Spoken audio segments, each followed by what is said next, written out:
using an audio interface and electronic music software as an EKG.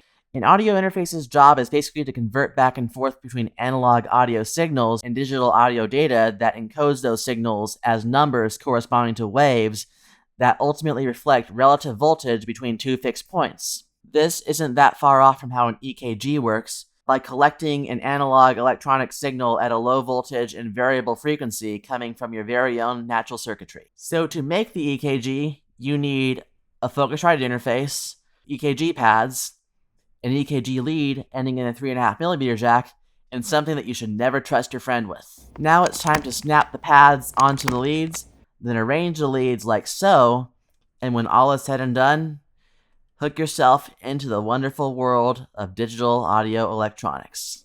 So I'm recording into Ableton Live, and then I'm recording that same track back into another track amplified by 30 decibels to make the signal a little bit more clear to see. And so you can actually see the actual peaks, but it's all muddied up by a lot of 60 Hz interference that makes it hard to see anything but the very top and bottom of the waveform.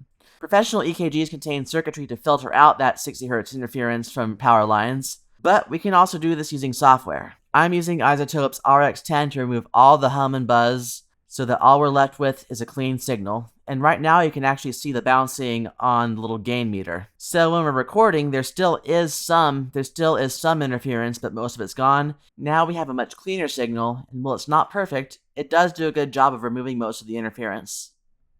Stay safe, have fun, and never forget that you're a beautiful song.